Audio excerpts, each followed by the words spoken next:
Yang terhormat Bapak dosen pengampu mata kuliah bimbing karir, Bapak Sugandi Miharja, SAG PDB HD, dan semua teman-teman kelas BKI 6C yang saya banggakan. Teman-teman, selanjutnya sebelum mulai perkuliahan ini, alangkah baiknya kita mengucapkan basmalah bersama-sama. Bismillahirrahmanirrahim. Untuk pembacaan ayat suci Al-Quran akan dibacakan oleh Saudari Putri Sofia. Kepadanya saya persilakan.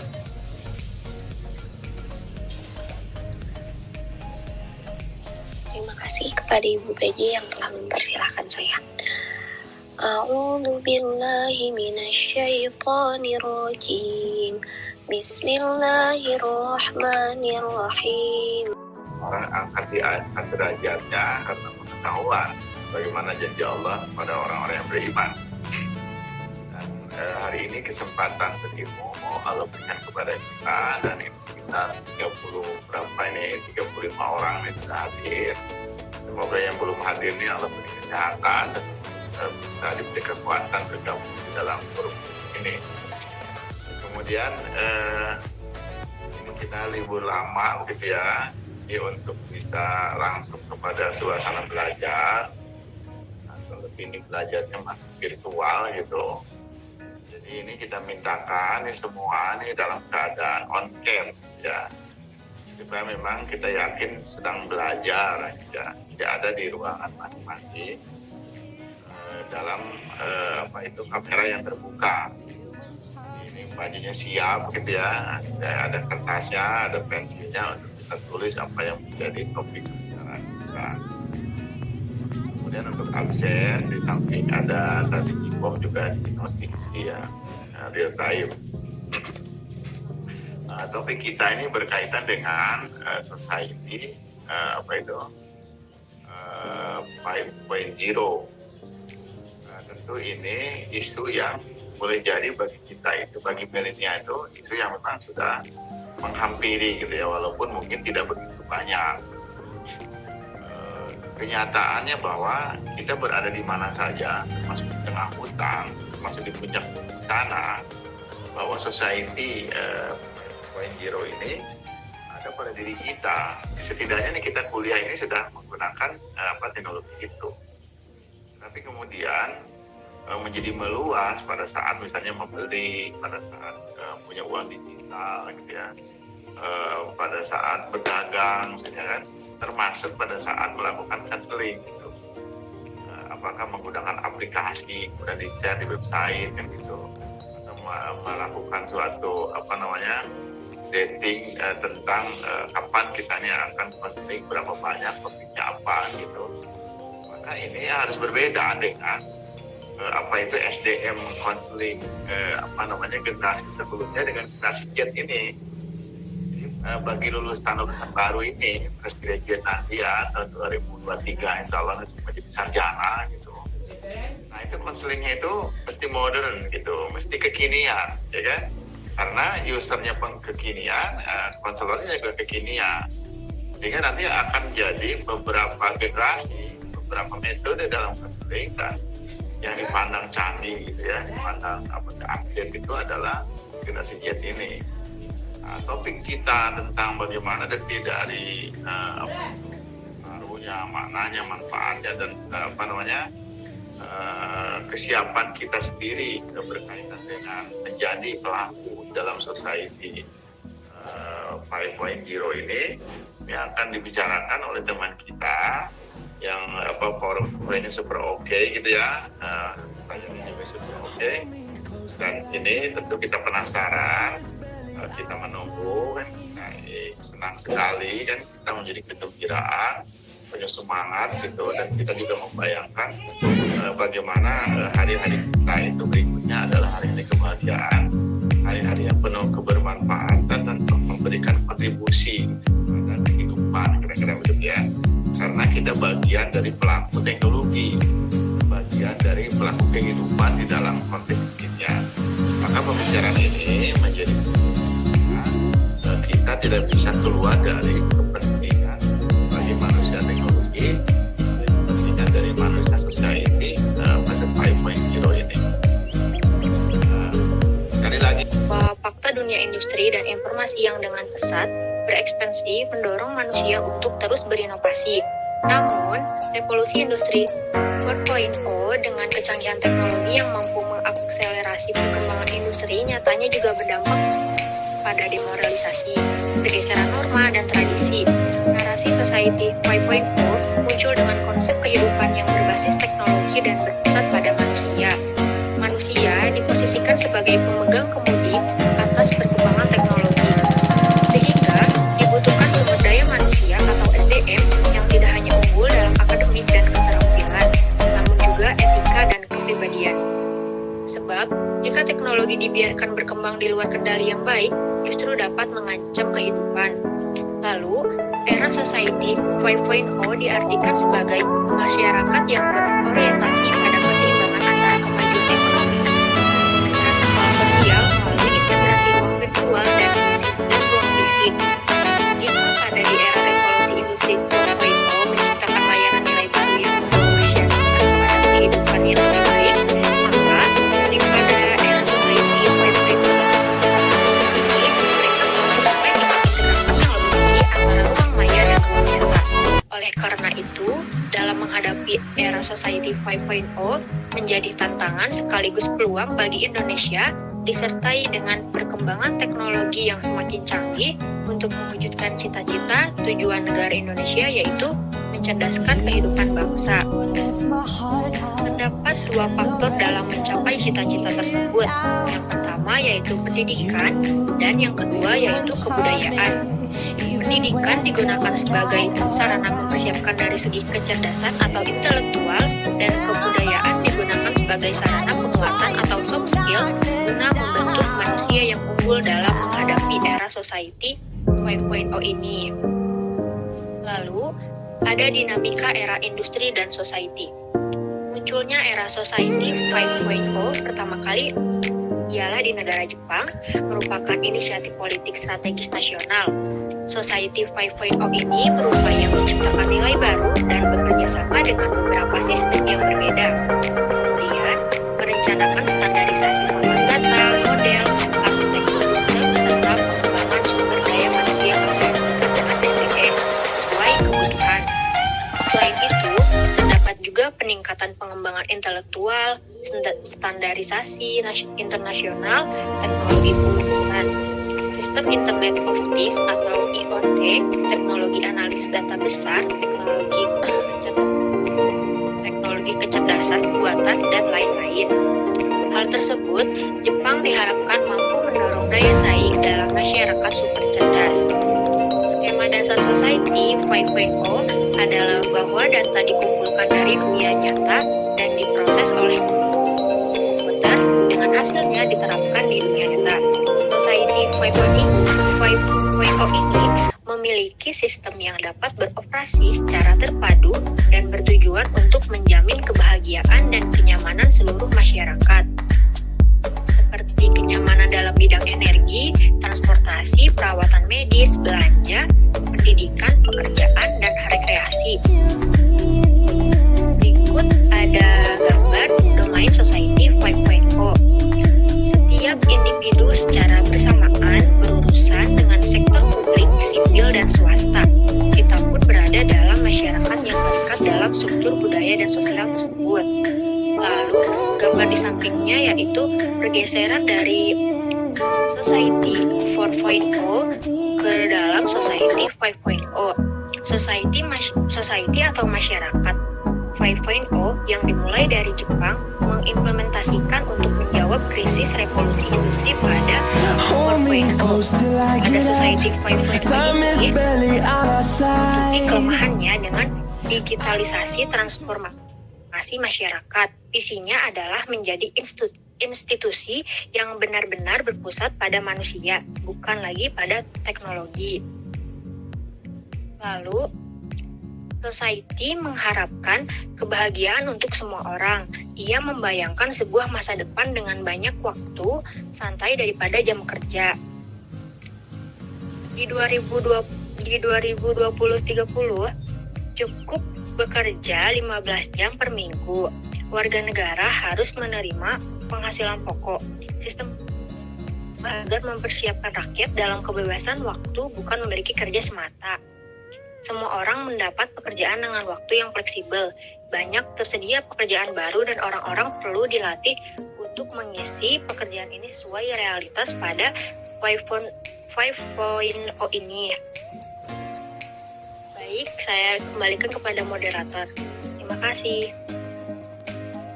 Baik, terima kasih kepada Natasha yang memaparkan materi.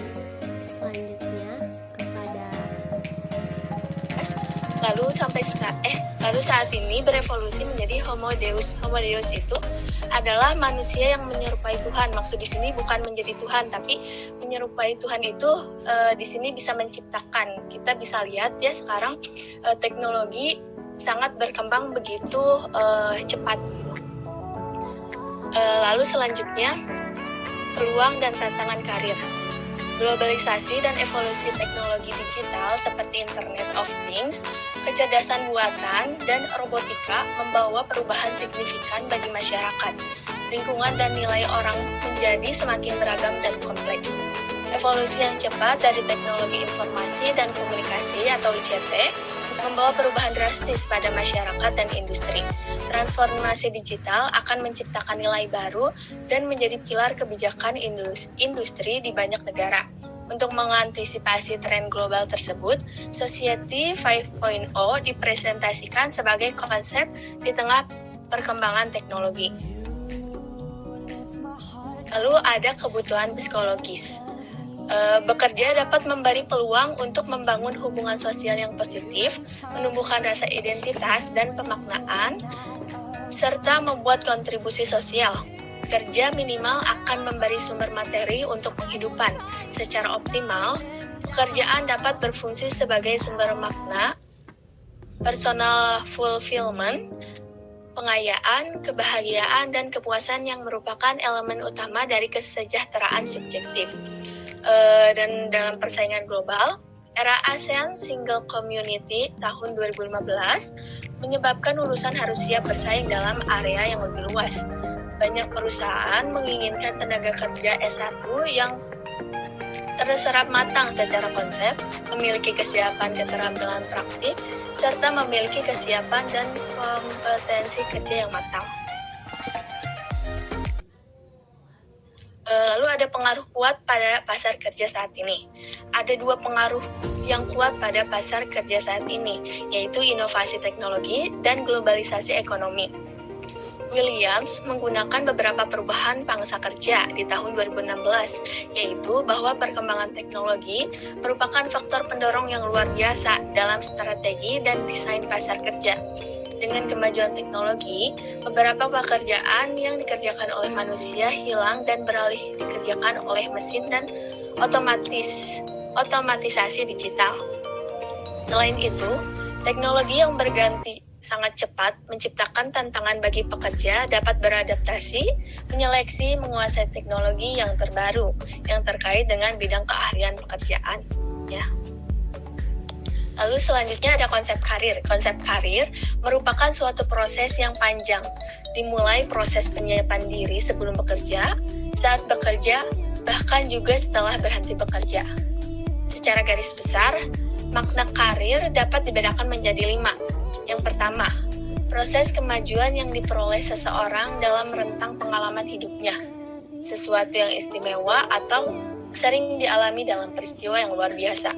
Yang kedua, serangkaian kehidupan profesional atau pekerjaan yang menghasilkan peluang untuk menjadi lebih baik lagi.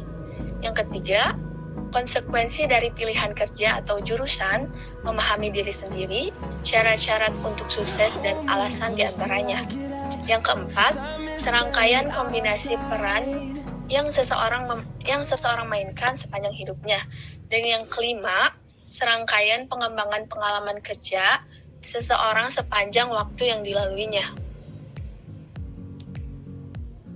Berdasarkan paparan tadi tentang berbagai definisi, kata atau term karir lebih luas maknanya jika dibandingkan dengan kata kerja yang bermakna melakukan suatu pekerjaan.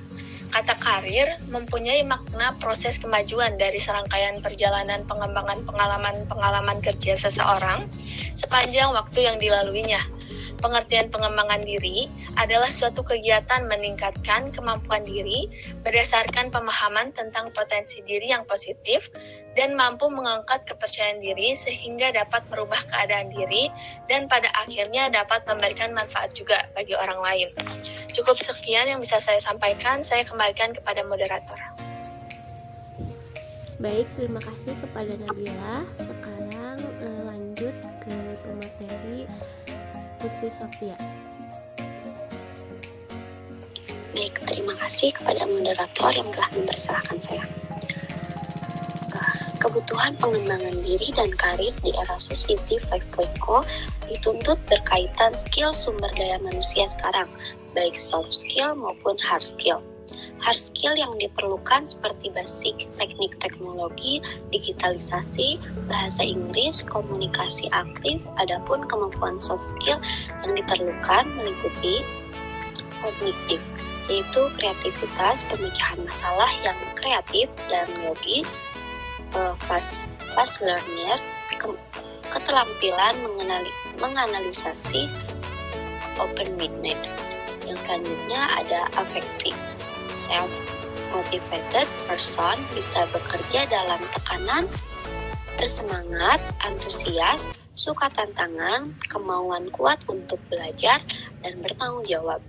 Yang selanjutnya yaitu ada sosial, orientasi pada pelanggan, bekerja sama tim, negosiasi, keterampilan interpersonal yang baik, komunikasi, dan percaya diri.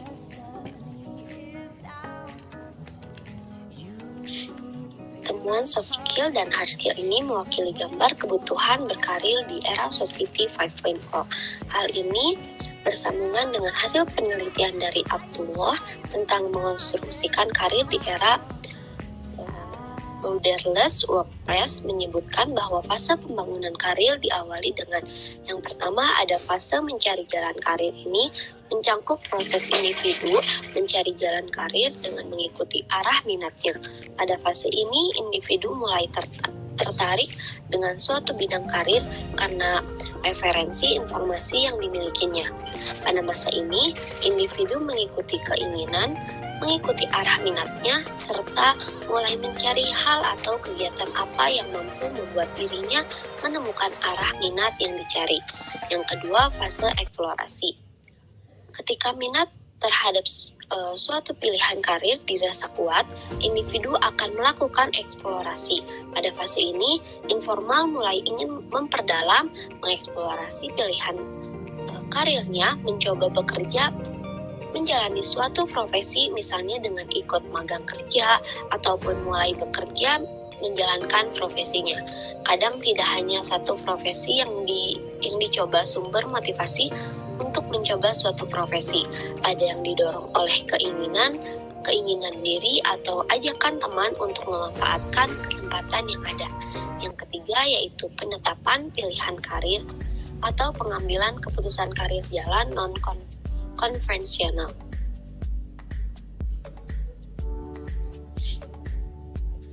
Terdapat pilihan yang favorable pada jalur karir yang konvensional di luar perkantoran karena beberapa alasan. Yang pertama yaitu tertarik dengan profesi atau jalur karir karena melihat adanya peluang yang bagus, bebas mengatur karir sendiri, lebih dinamis dan fleksibel. Yang kedua yaitu yakni dengan kemampuan yang dimiliki dapat menjalankan profesi dan karir dengan baik karena adanya pengalaman kerja sebelumnya. Yang ketiga, merasa bisa menjadi dirinya di profesi dan jalan karir yang dipilih karena sesuai dengan idealisme, sesuai dengan karakteristik dirinya, dan sesuai dengan harapan atau keinginan dirinya.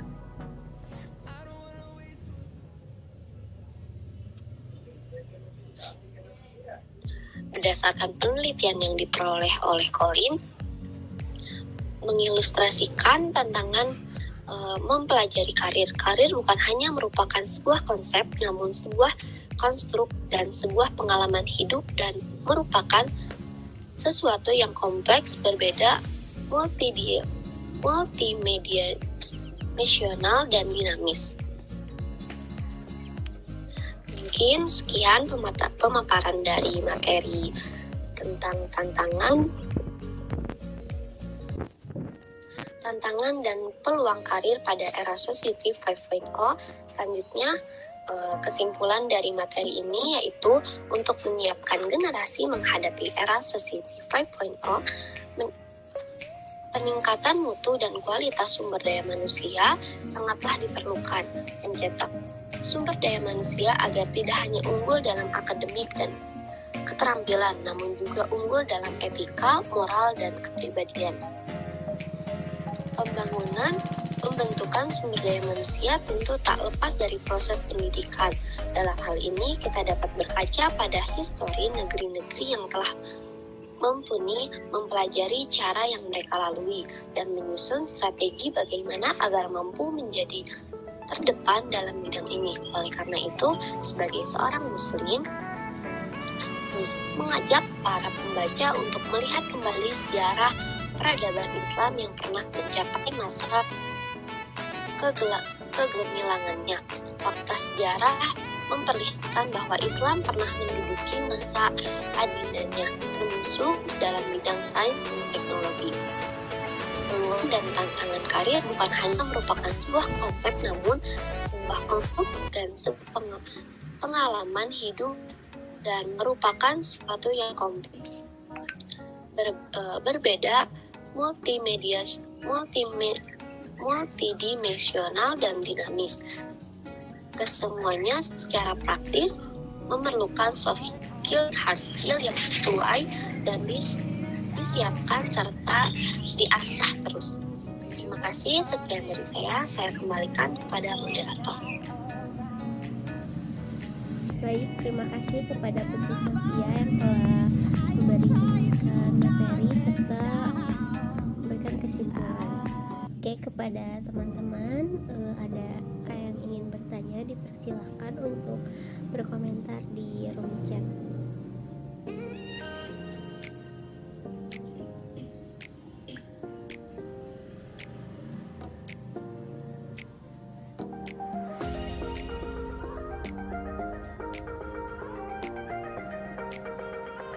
Bagaimana teman-teman, ada yang ingin bertanya, bisa langsung menyalakan atau berkomentar di kolom komentar. Kali ini izin dulu ya. Iya, baik Pak.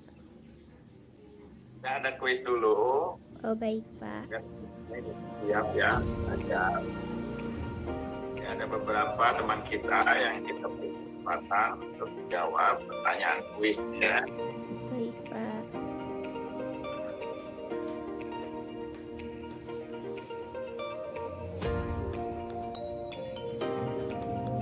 Baik, kesempatan pertama kita panggil nih teman kita. Begitu Pak. Ya. Nah, baik. Kita lanjut kepada teman kita nih, Kak Jarvandu. Nah, baik, alhamdulillah nih kita sambung. Ini sedang di kota mana ini? Di Garut, Pak. Oh, di Garut. Di mana itu Garutnya? Di Tanjung. Di daerah itu apa namanya? Kebun teh itu. Di sana.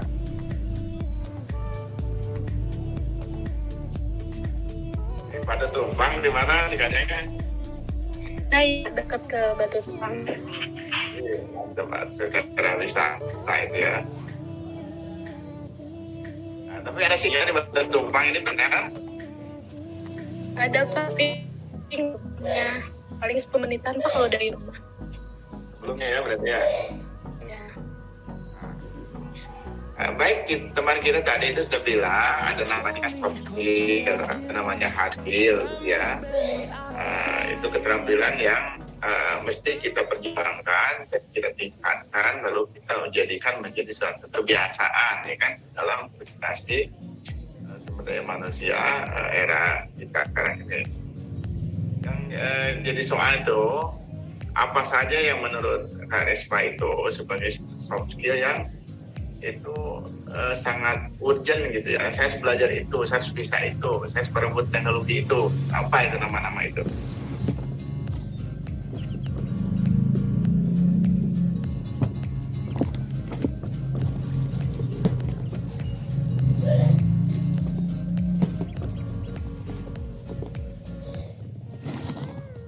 Ya, silakan jawab Kak.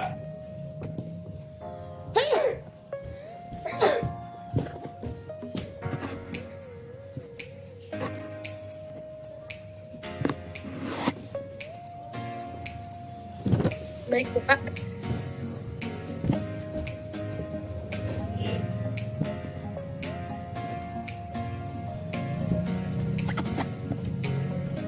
Ya, silakan. Nah, baik, nggak apa-apa kalau nggak bisa itu. Bisa sekarang. Gina, Pak. Ya. Baik, saat ini kan teknologi komunikasi, teknologi digital terus berkembang semakin canggih, sehingga memudahkan kita tuh untuk bisa berkembang gitu. Apalagi semakin canggihnya teknologi bisa memudahkan kita dalam berbisnis. Nah, sebenarnya soft skill apa sih yang bisa kita butuhkan gitu di era digital seperti ini? Yang pertama mungkin komunikasi. Komunikasi. Misalkan dalam membangun sebuah bisnis di era digital, komunikasi itu sangat penting. Komunikasi yang baik akan memudahkan pekerjaan kita gitu. Selanjutnya berpikir kreatif dan inovatif. Ini sangat penting sekali di era digital karena ketika kita memiliki kemampuan berpikir cepat, kreatif dan inovatif ini, kita akan lebih mudah dalam menghadapi dan mengendalikan perubahan digital serta mempercepat dalam menemukan solusi dari setiap perubahan yang dihadapi.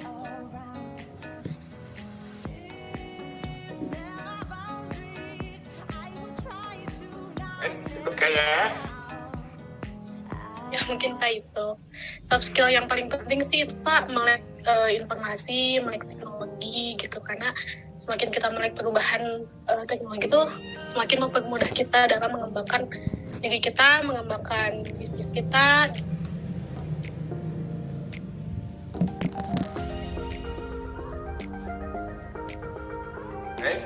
luar biasa, ini keren ya, membentangkan kepada kita. Saya yakin kelas kita ini semua tersambung ya, semua ini bangun menatap harapan yang optimis untuk masa yang datang. Baik, selanjutnya kita kembalikan kepada moderator di kelompok kita. Tadi sudah ada beberapa teman kita yang bertanya, sudah muncul di room chatnya. Jadi persilakan untuk dijawab tanpa jeda ya. Silakan Kak. Baik Bapak, terima kasih. Saya persilakan kepada Putri Sophia. Dari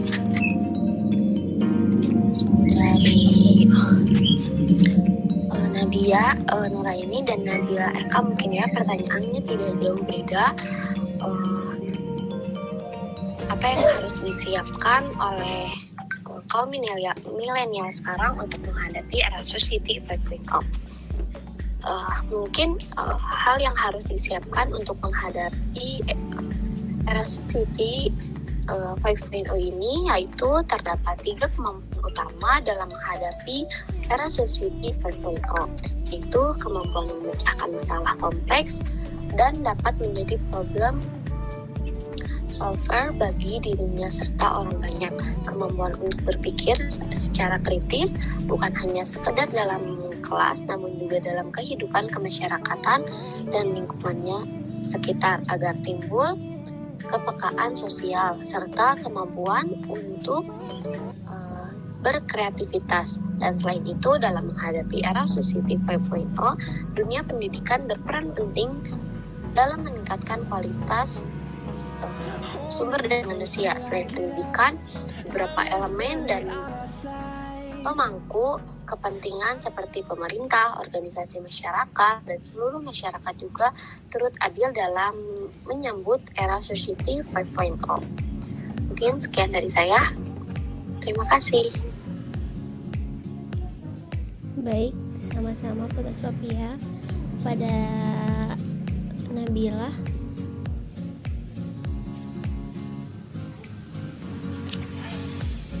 Terima kasih Bu Moderator. Di sini saya ingin menjawab pertanyaan Rifa Fadilah. Pertanyaannya, bagaimana agar kita dapat beradaptasi dengan perkembangan Society 5.0? Untuk dapat beradaptasi, kita harus memiliki kesiapan dan kemampuan berpikir HOTS. HOTS di sini adalah Higher Order Thinking Skill untuk menjawab tantangan global era Society 5.0. Hal tersebut untuk meminimalisir kesenjangan pola pikir dan orientasi teknologi setiap orang gitu, sehingga dapat berintegrasi antara manusia dan teknologi nantinya. Di masa Society 5.0 nanti manusia dituntut untuk lebih cepat menghasilkan solusi dalam memenuhi kebutuhannya. Hal ini berdampak pada manusia untuk terus menggali informasi serta menciptakan inovasi baru guna menunjang kelangsungan hidupnya. Maka dapat disimpulkan manusia pada era ini harus bersikap dan berpikir maju dan harus mengikuti pola perkembangan zaman. Bagaimana Rifa, apakah sudah terjawab?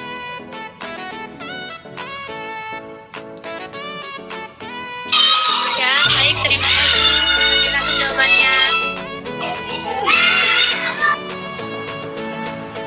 Begitu saya kembalikan kepada moderator. Baik, Nabila. Terima kasih. Selanjutnya kepada Natasha.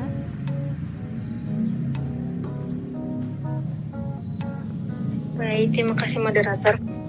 Saya akan menjawab pertanyaan Puji, yaitu pertanyaannya, pada era society teknologi dan pengetahuan, maka Society 5.0 ini masih sama saja dengan era sebelumnya.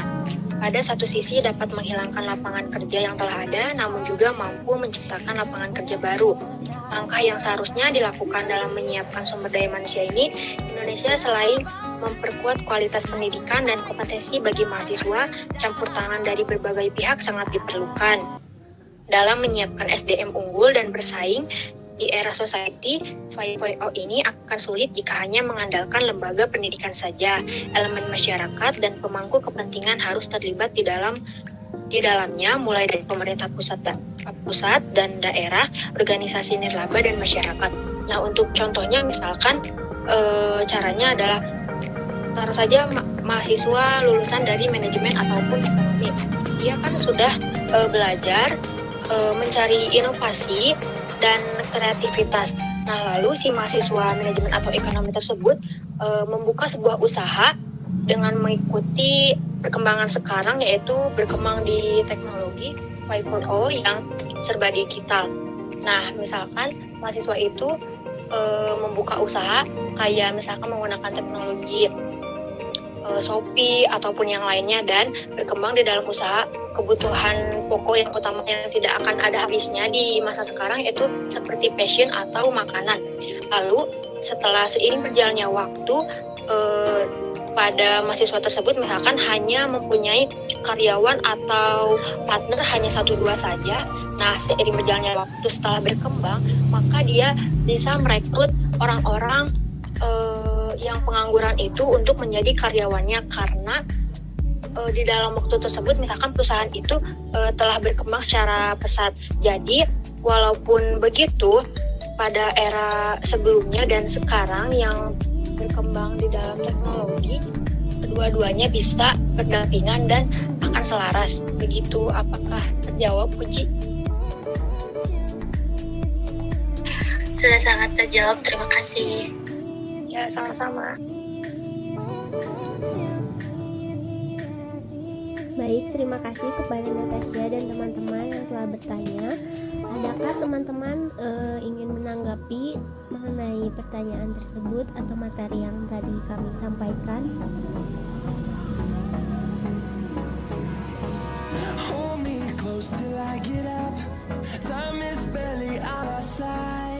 Bagaimana teman-teman? Apakah sudah cukup? Jika tidak ada yang menanggapi, saya serahkan kepada penanggung mata pelajaran mata kuliah bimbingan karir. Silakan Teh Rani, saya serahkan kembali ke Teh Rani. Oke, terima kasih moderator kelompok 8 yang telah